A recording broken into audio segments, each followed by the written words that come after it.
Well, hello, good evening, and welcome to episode 77 of Humanity versus Insanity, the Crane Report. Now, it's been a few weeks since I did an episode of Humanity versus Insanity, and it will be a few weeks before I do another one. So this is a one-off for August, and we have a very interesting show for you tonight, and a guest who hasn't appeared on either of my shows or, to my knowledge, anybody else's. So we'll be introducing him to the alternative media in a few minutes. But after episode 76, we had the immediate aftermath of the EU referendum, and I have to say that I was indeed shocked and somewhat dismayed by the vitriol that was being spat around by people who were, how shall I say, somewhat disappointed at the outcome of the result. Now, consequently, I thought that it might be appropriate to let emotions settle before doing another episode. But it's also shown up really how much was being put into the shows, not just in time and effort, but also in cost. And I am extremely grateful to the small band of people that have made either one-off or regular donations to support my activities, and not least, of course, coming down to Plymouth on a regular basis to do the episodes of Humanity vs. Insanity and Fracking Nightmare. So over the next few weeks, I will be doing a bit of fundraising because we have some interesting projects coming up, and I'll be talking about some of them on Fracking Nightmare later this evening. But if you feel that you can support what I'm doing, keeping me on the road, keeping me in the face of the establishment, they've forced me into bankruptcy, but it hasn't curtailed my activities. But I seem to be somehow operating on fumes, and it does make life a little tough, to say the least. But if you do feel you can help out in some way, whether it's a small regular donation or a one-off donation, perhaps go to my website, which is ianrcrane.com, and you'll see over on the left-hand side there, there is a donation button for the Fracking Awareness Campaign. Now, the fracking awareness activity certainly takes up something in the region of about 90% of my time. And of course, the whole fracking agenda has taken on a new dynamic. And we'll be talking about that at 9 o'clock this evening in episode 91 of Fracking Nightmare. So anyway, enough of that now. And on to tonight's show. Now, my guest tonight is a gentleman by the name of Russell Ulrich. Now, Russell has been known to me for probably about 4 years, I think it is, or maybe 5 years since we first met. But I know that Russ hasn't been on any show similar to this. So let me welcome Russ. There you are. I can see you. I think you probably can't see me. Is that the case?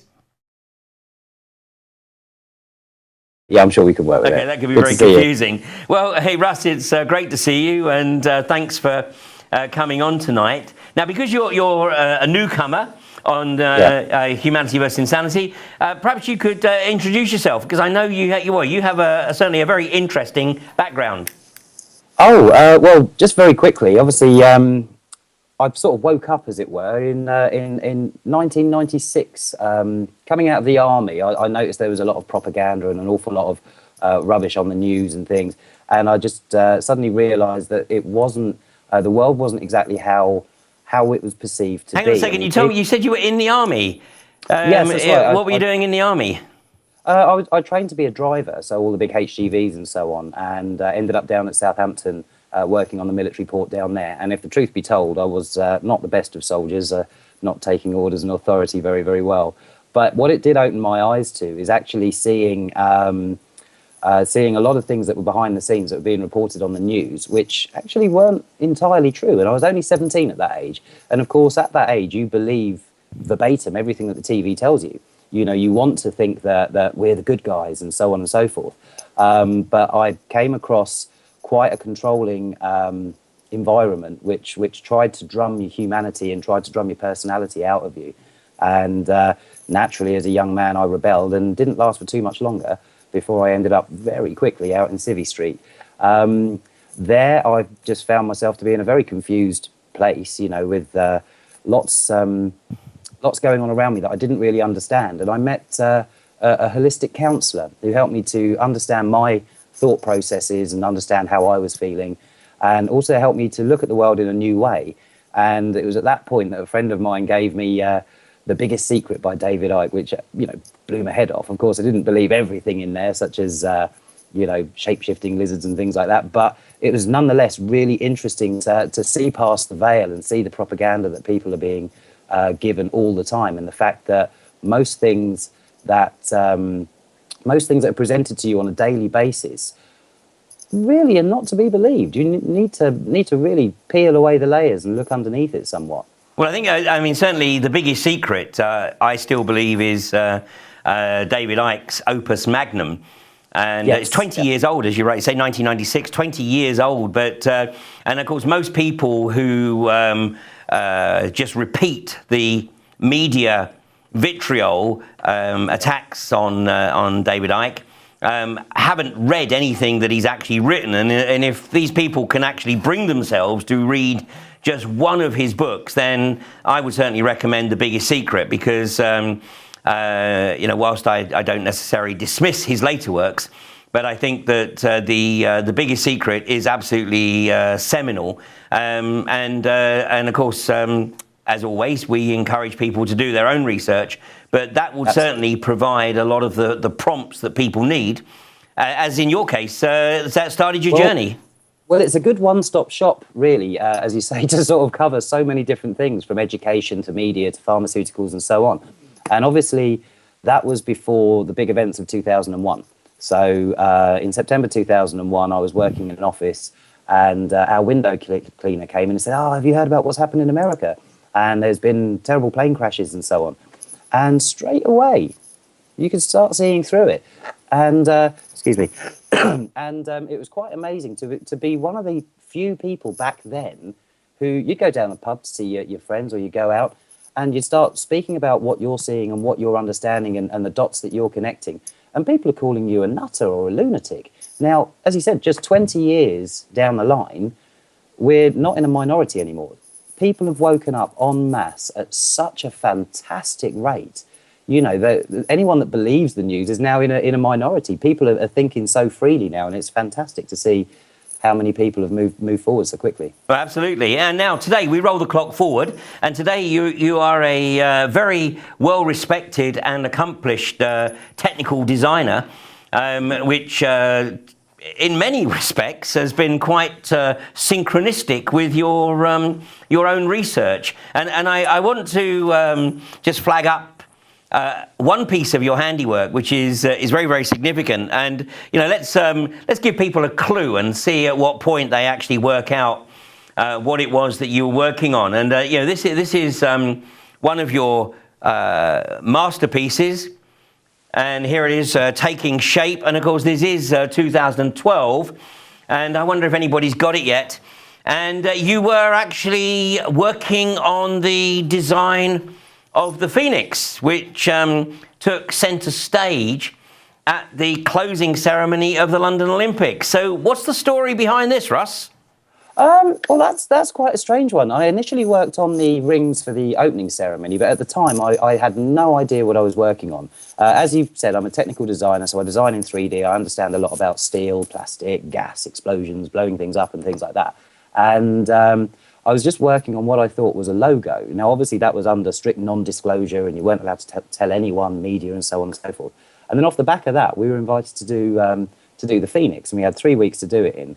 And it was quite exciting because the stage designer, a lady called, I think, Ez Devlin, she designed the actual Phoenix layout. And then when I realised the scale and the size of it, I then had to make it safe to hang in a stadium, as well as introduce the gas parts, the LED parts. And, you know, for me to claim sole responsibility would be an absolute fib. I was just one member of about a team of 15 people that put it together, lighting engineers and so on. And they were a great team, delivered it, and it was really good. However, this is something that you and I spoke about back in 2012 when this was being done, is just how compartmentalised everyone was. We really didn't know. We were given a running order of how the show was going to go, but there was so much that was redacted from it that we didn't really realise.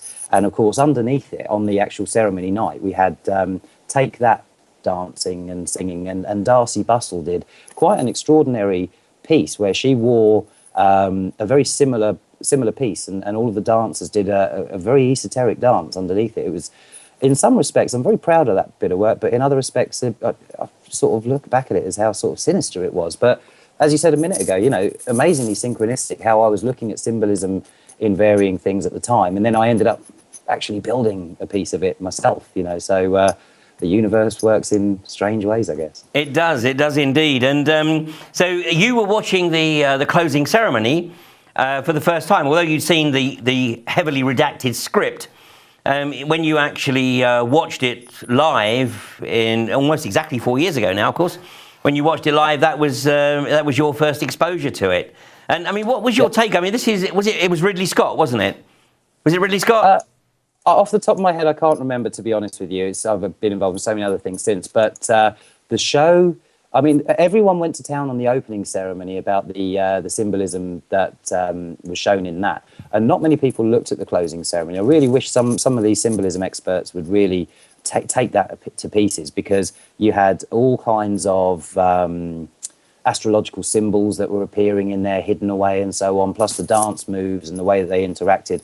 It was creating a very strange energy, Well, indeed. And of course, we saw something similar at CERN a few weeks ago with the opening ceremony at CERN and the depiction of Baphomet in there. So, yes, once again, the ruling parasites telling us what's going on, not necessarily in words of one syllable, although, as we'll see later, sometimes they do that, apparently in jest, but we know now that it's a lot more serious.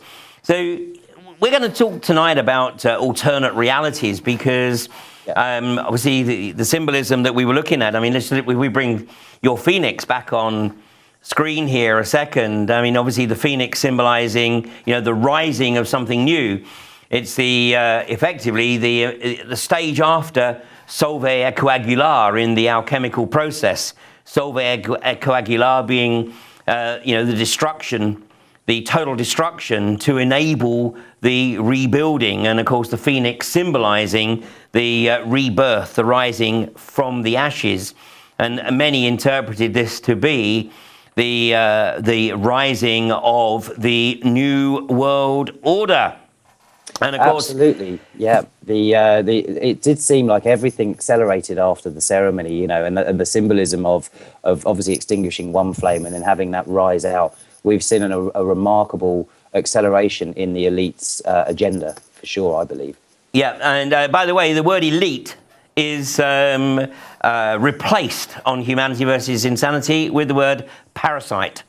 So it's just for future reference, they are the ruling parasites. And yes, in fact, I gave a presentation back in Liverpool, I believe it was, in 2008, where I made the observation that for reasons that are not in any way connected with the Mayan calendar, but I made the observation that if the ruling parasites still found themselves in control by 2012, they would accelerate their agenda. And, here we are 4 years on, and I think that is certainly the case. Now we move on to the first alternate reality, and this is the BREXIT, because this is something that has been unfolding rather slowly, one has to say. And in fact, just this weekend, the media was full of statements such as this: Brexit will be delayed until the end of 2019. And I think, Russ, you and I share the view that, because I know that you've done some research over the past year on the impact on postal votes and the magnitude of manipulation that the postal votes facilitate, that the likely result of the Brexit referendum was, in fact, a vote to leave that was far greater than the official reported result of 52 for leaving, 48% for remaining. And in fact, in reality, it's probably closer to 65 to 70% that voted to leave. But that, of course, did not serve the establishment. And so they knew they couldn't swing it to a remain result, but they swung it to a close result, which, of course, enabled them, the likes of Boris, to claim that, well, it wasn't exactly a resounding majority, was it? So right from the get-go, we were seeing the toning down of the Brexit agenda.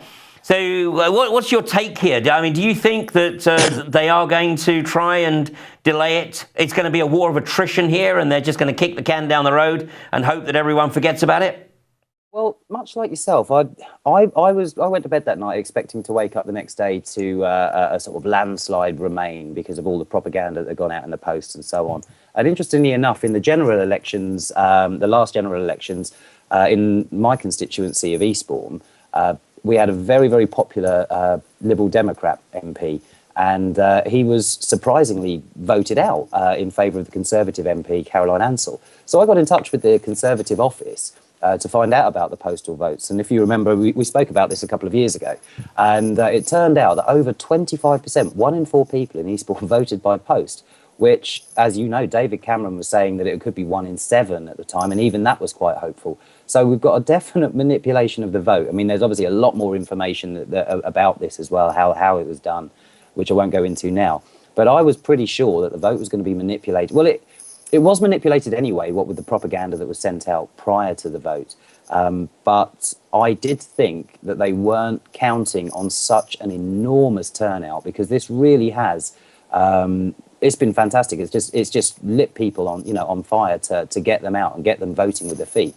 And although I think that they were going to cheat, however they were going to do it, they couldn't do it too much so that it was a landslide the other way. It needed to be realistic, but they just weren't expecting the kind of turnout that we had. And to get the Brexit vote was absolutely fantastic. You know, against all of their cheating little methods that they use. Yeah, and I must confess that I mean, whilst I am very well aware of a small percentage of people who voted to remain, and I fully understand their reasons for electing to vote that way. But the vast majority of people who I've come into contact with are, absolutely ecstatic that, we are hopefully moving towards coming out of the EU. But it's going to very much now depend on people remaining involved, because I think the establishment is relying on people doing what they normally do, which is once they've cast their vote, effectively going back to sleep and just letting the politicians really have a free reign. But that cannot happen now. No, I mean, I completely agree, because when they had the referendums in Ireland, all they did was just repeat the referendum again and again and again until they got the result that they wanted. Or until they were able to manipulate the result. Yeah, absolutely. So I'm expecting perhaps a referendum take 2 or something like that. There's going to be someone, somewhere that's going to push that issue.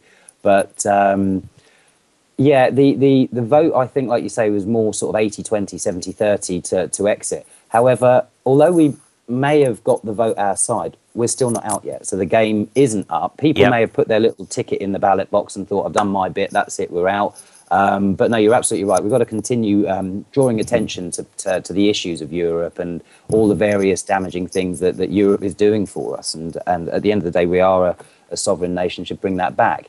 But it's amazing how much that has slowed down and how many other stories have come up just to take people's minds off of it. Well, of course, we've also got another reality that's been created post-Brexit, because we have Theresa May, who is not only an unelected Prime Minister, but she wasn't even voted into office by Conservative Party members. I mean, she effectively attained office by default. So, she must realise that she has absolutely no mandate whatsoever. So the only mandate that she does have is the one that effectively led Cameron to resign, and that is the Brexit vote. And so she has stepped into that role. So the only mandate that she has been given by the British people is to facilitate the exit from the EU. And, one shouldn't forget that Philip John May, her husband, who apparently I learned recently that the two of them were introduced at university by Benazir Bhutto. Another little interesting synchronicity, perhaps. Yep. But Philip John May, and also an interesting individual, although it is denied that he has a significant interest in G4S, there is still much speculation that he does hold a significant amount of G4S stock, and he hasn't denied it, but maybe he feels he doesn't need to. But he is very heavily involved in a financial management company called Capital Group, which has some links to the companies that we're going to be talking about it a little later. But one of the aspects of Capital Group is providing companies such as Google, Starbucks, Amazon, etc., on ways in which they can be tax efficient, which is a rather obtuse phrase for tax avoidance. And, absolutely, is how you word it. I mean, if we have a look at the inheritance that is it the Duke of Westminster? Duke of Westminster, yes, the 25-year-old. Yeah, I mean, how tax efficient is that young man? Well, very tax efficient, because he's just inherited 9.2 billion. The tax liability, the inheritance tax liability, would have actually been almost 40% more than the NHS deficit had he paid the 3.6 billion tax liability. But of course, it's all in trust. So consequently, there is no tax to pay whatsoever. Interestingly, by the way, The Guardian produced a short video outlining the magnitude of the, I was going to say deception, but there was no deception. It's just blatant not paying. But anyway, the video was, I posted a video up on Facebook along with many others. But literally within an hour or so, the video had been removed by both Google and Facebook. And one would assume that that's probably been done due to their own sensitivities regarding non-payment of corporation tax. Yeah, there's it's the boys' club, isn't it? And every year when I fill out my tax returns, obviously, you've got to pay tax, and they come hounding after you for, in the grand scheme of things, what's not a great deal of money. And yet, blatantly, one rule for them, one rule for us. It's absurd. What most people don't realise is there was no such thing as personal income tax until the establishment of the central banking system and the establishment of the Federal Reserve in 1913, because all taxation was effectively achieved through corporations paying their dues. But, well, absolutely. I think the history of income tax to do with fighting the war in America, which I think is a long time over now, so we shouldn't have it. But it actually applied to commerce and not labour. Exactly. So it applied to people that bought things, did nothing with them at all, marked them up, and then sold them on. And those were the taxes that were supposed to be raised, not from the sweat of a man's brow and not from the labour of what he does. He shouldn't have to work one day for the government out of 5. Which is it's absurd. Well, it's more than one day. It's, I think it's 2 plus now, 2.2 days or something that one is working for the establishment. But as we said earlier, Russ, more and more people now are starting to realise that the parasites are keeping them in debt slavery. And although they are becoming more overt in their controlling behaviour, nonetheless, as more and more people become aware, then they're looking for new tools to monitor the stock, to monitor the slaves, to monitor the capital. And which brings us on to the subject that we really want to talk about this evening, and that is the new phenomena. It's now a little more than a month old. But this is the phenomena, get the right teeth in, of Pokemon Go. And Pokemon Go, now I know that you contacted me almost immediately after this game was released to share your concerns. And unfortunately, of course, we didn't have the opportunity to bring you on to Humanity vs. Insanity over the last few weeks because there weren't any shows. So obviously tonight, I wanted to give you that opportunity.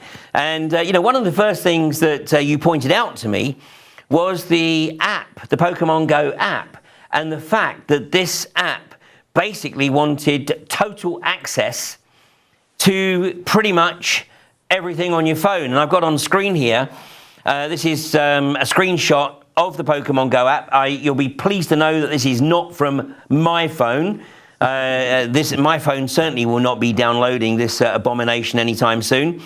But you can see that what Pokemon Go app wants access to is all your contacts, your location to access approximate location, and access precise location through GPS and network-based.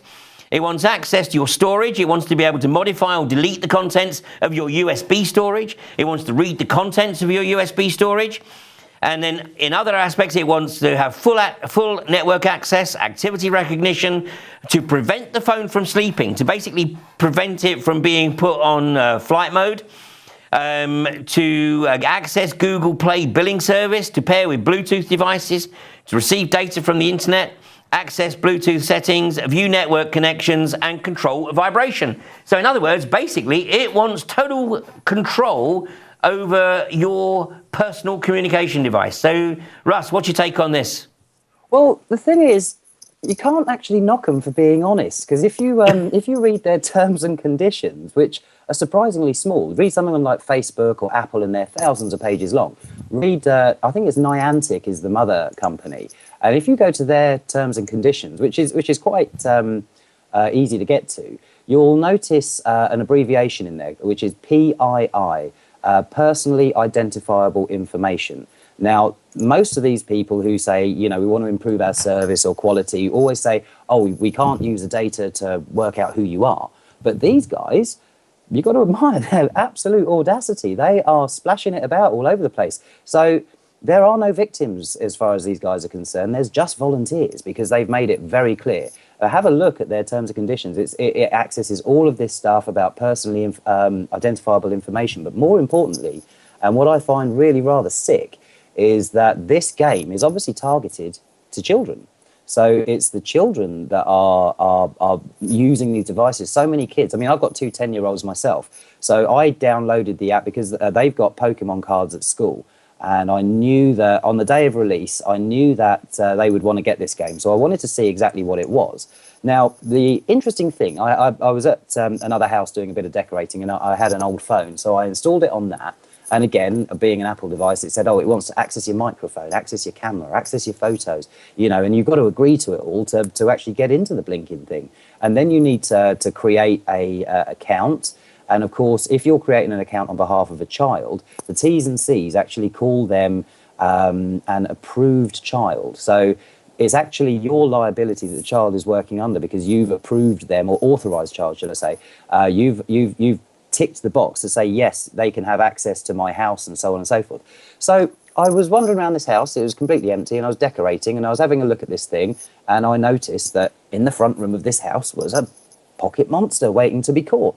And I went into the front room of this house, and I held the phone up, and obviously you've got to fire these little balls at it. And I thought, wow, that's kind of cool, because the monster stays in tune with the surrounding. That's great technology, great camera tracking technology in there. But then the monster started moving around, and I started moving around to follow it, and it got me to stand in different places and point the camera in different ways. And I suddenly recognized the behavior pattern. Now, as we discussed earlier, I'm a designer, and I design in 3D, and I do an awful lot of things. And a friend of mine and I have been working on reconstructing scenes from photos. So one of the latest fads is VR, or stereoscopic vision, where you have two images, one in front of each eye. And I mean, it's been around ever since imaging and photography has been around, and you get an amazing 3D image. However, if you can get more photos, you can reconstruct the model, or you reconstruct the subject in amazing detail. And now I sent you some examples earlier. Well, we've got a short video. Yeah. So we'll look at the video, and then we'll look at some stills from this video. So let's have a look here. Talk us through what's happening as we go through the video. Well, unfortunately, I can't see it live. There is a bit of a 10-second lag. So if you could tell me which one you're playing, Ian. Okay, we're playing the Abigail and the chair video. Yeah, Abigail. She's a good friend of mine, and I ran into her at a festival, and she had this great face paint on. And my friend and I had really worked hard on this. And I said to her, "Can I just take your photo?" And I took, I think it was maybe 12. You've seen the blue squares. That's the position of the camera. And I went around and got the data back on my laptop. Now, this is just one guy, one camera, one laptop sitting in Sussex somewhere, reconstructing these models. And we were getting to the sub-millimeter detail. We were picking out pores and hairs and picking out little lumps and bumps and everything like that in fantastic detail. And it dawned on me that Pokemon Go's potentially not making like something like Google Street View. It's actually modeling and mapping everything that's around it. And you know, this is something that we've worked on just at home on a little home computer. So when you've got a team of computer experts and a huge mainframe with the likes of Google and Nintendo and Facebook have got, God only knows what kind of data. Because another thing that I've been thinking recently is I'm only working with red, green and blue channels, just color channels. And I'm wondering what happens if you do it with infrared or ultraviolet and what other things that you can actually get from this. And, you know, one man with a laptop is no match to Google at all. Okay, we'll stop the video there, Mike. Sorry, we'll stop the video there. And let's come back to the images. Because, yeah, as you say, this is, you know, one man, a camera, and a laptop, and some graphic design software. And so this model has effectively been created with phenomenal detail from the dozen or so shots that you took. And then compiling the data on them. That's right. The whole process made Abigail stand still for less than 10 seconds, just as I just orbited around her, and the chair I did in perhaps in real terms 30 seconds, maybe 50 seconds. I've sent you another video of. Well, hang on a second before we go on to your next video, because when I watched this, what struck me was the similarity with this. Now, this is a screenshot from the Fast and Furious 7 film. Now, I had mentioned this actually a couple of weeks ago because the thin plot on Fast and Furious 7, it's obviously a Van Diesel vehicle, but is about some software that has the capacity to tap in to any camera that is hooked in to the web, and even cameras that aren't switched on but are accessible like phone cameras because the owner has given the app permission to access the phone. So the software creates the 3D image and obviously is looking for the suspect. So this is the screenshot from the program from the film, and here's the publicity promo artwork, the God's Eye design, access to every single camera. And then when we were speaking earlier, you actually mentioned that this is a similar plot in the Batman film. And, you know, this is Morgan Freeman tapping into every camera, again, phone or otherwise, that is hooked into the net to track down the suspect. So once again, this is actually Hollywood telling us what they're capable of doing. Oh, completely, and absolutely in line with their, you know, leaving a calling card or giving you fair warning, which is an interesting phrase. You know, giving fair warning, it's there. So when the parasites are laughing at the masses, you know, they're saying, well, we're giving you all the clues. We've told you. We've put it in our terms and conditions. We're making your phone tell you that we're getting access to all of this, and yet you're still going ahead and doing it. It's absurd, you know. And what I've experienced by using this 3D modeling software is obviously on a day-to-day basis, we're looking at the world through 2 eyes and 2 ears and so on. But I've now experienced what it's like to have a camera or have a vision of something with sort of 20 eyes, 100 eyes, all at the same time. And well, let's look at your next video here. And this is you, again, using your flyover of, this is a village in Sussex. And are you actually flying, or is it a drone? What you're seeing on that video is not actually a a video. Oh, yes, sorry. So there was a bit of a display lag there.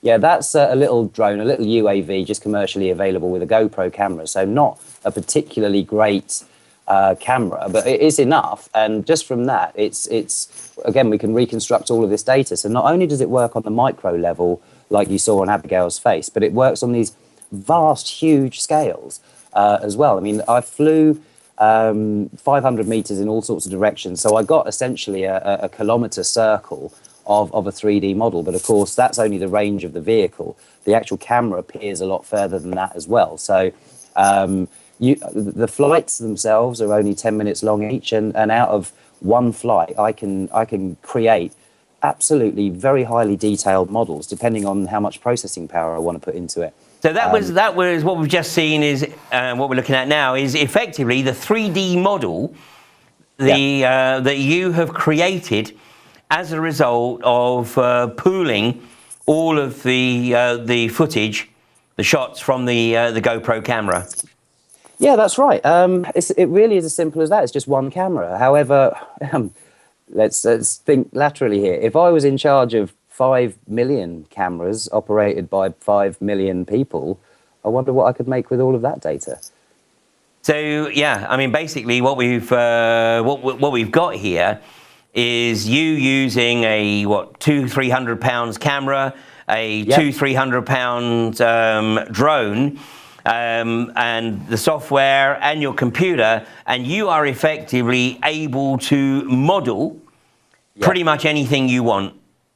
Yeah, to astonish. I mean, we've been working on this now for a good few years, but this is why Pokemon Go really stood out at me. Hey, now before we go back to Pokemon Go, what we're looking at now, on what we were just looking at in that last screenshot, was the GoPro taking it down literally to, use a separate camera here to take the detail of a wall. Now, this might seem a fairly nondescript subject, but what you're actually illustrating is the phenomenal level of detail that you're able to recreate from a very, very simple camera and the available software. Yeah, that flint wall, I surveyed that maybe 7 shots, 9 shots, something like that. I think you said 22 actually, but yeah, it took less than 30 seconds to take those shots. Cleaned them up at home, did a few bits of processing on there, put it into the software.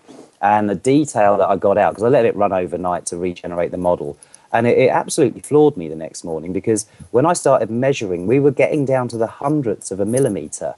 Some of the stones inside that, between the flints in the cement there, are tiny, sub-millimeter particles.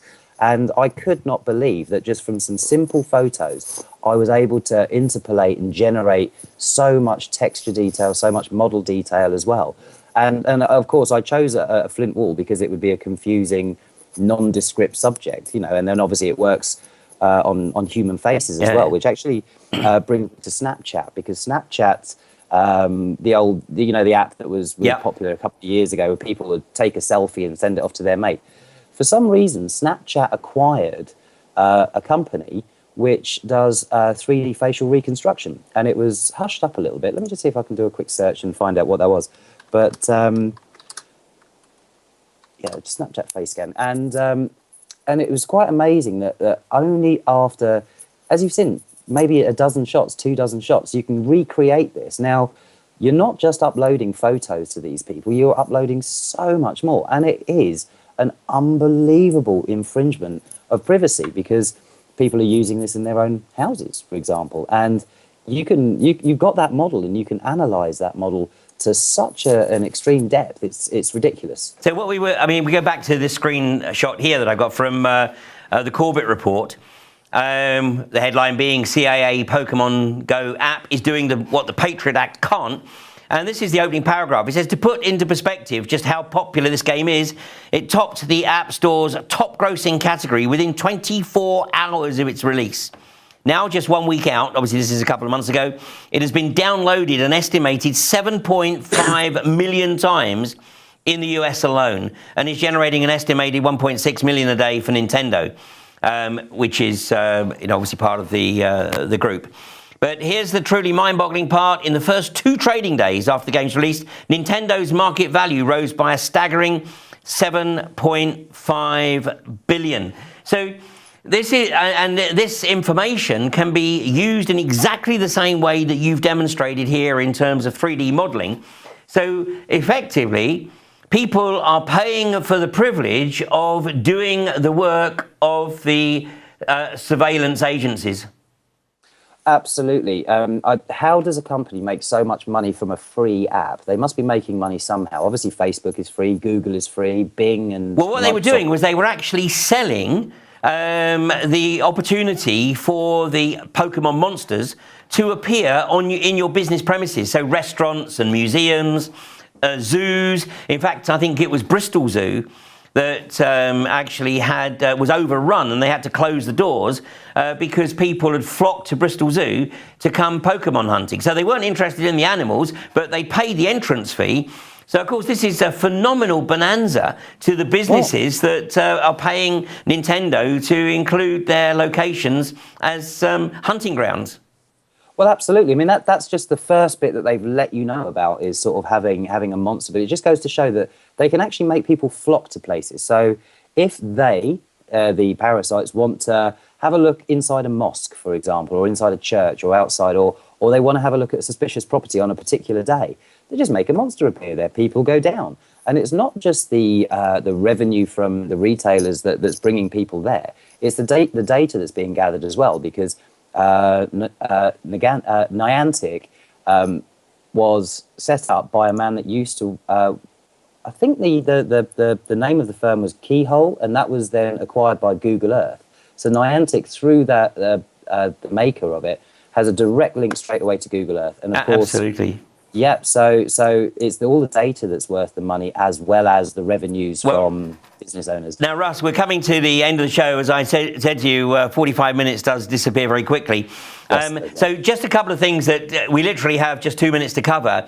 And you wanted to discuss Monsters, Inc.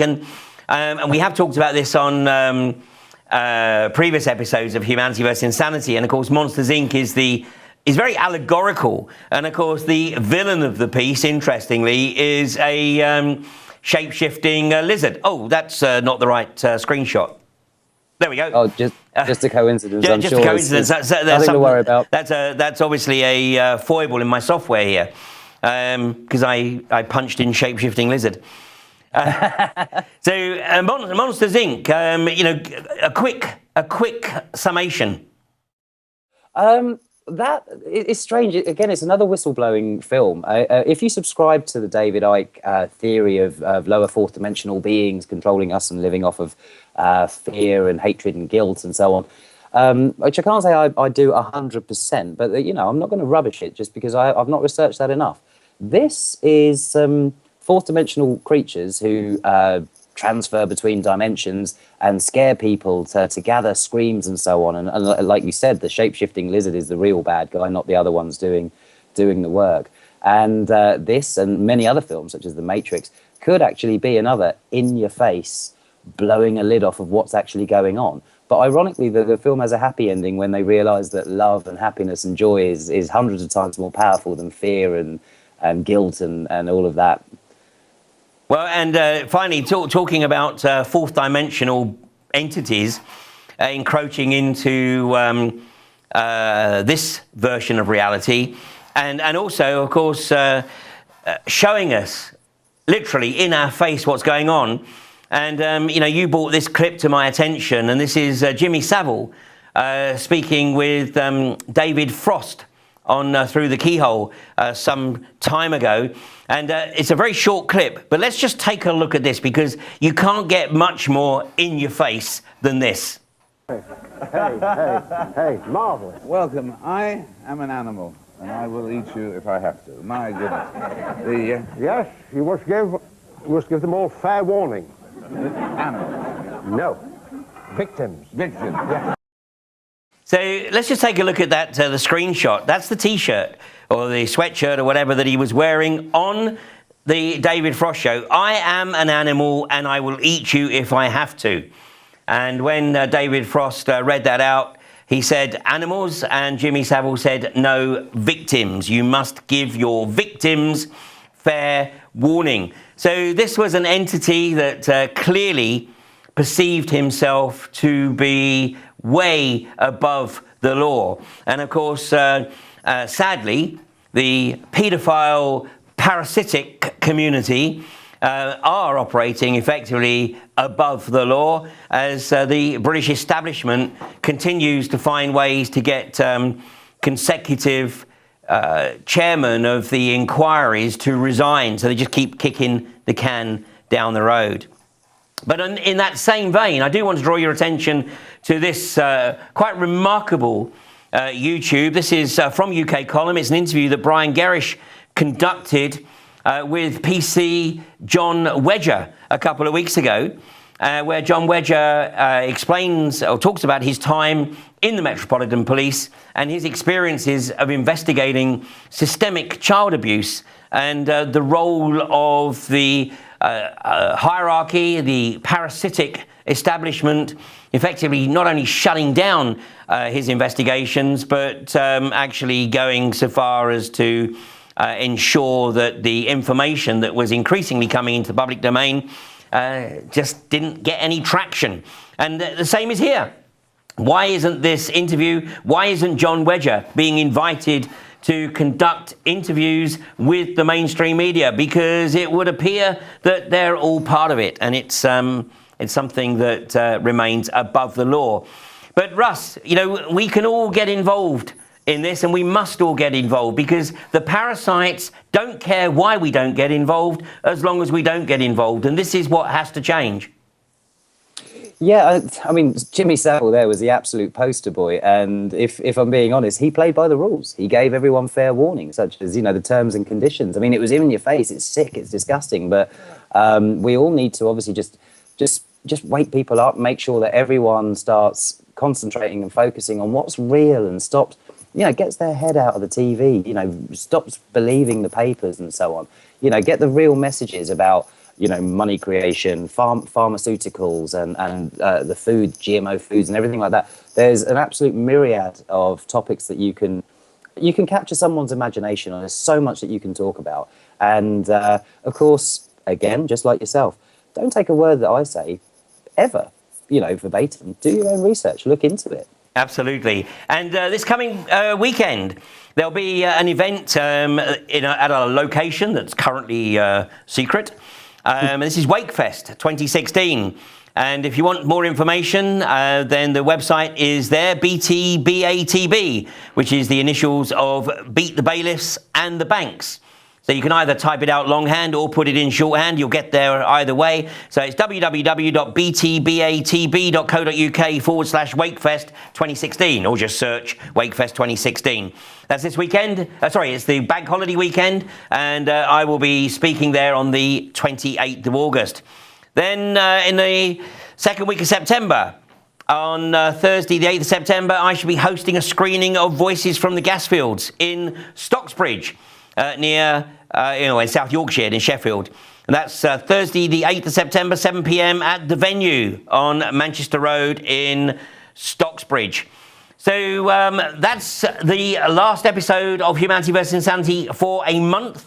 I should be back hopefully in mid-September, but if you can find a way to help support, either by purchasing some of the materials off of ianrcrane.com or making a donation, however small, it all helps to keep the show on the road. So thanks to my guest tonight, Russ Ulrich, and I look forward to speaking to you again soon. Thanks very much.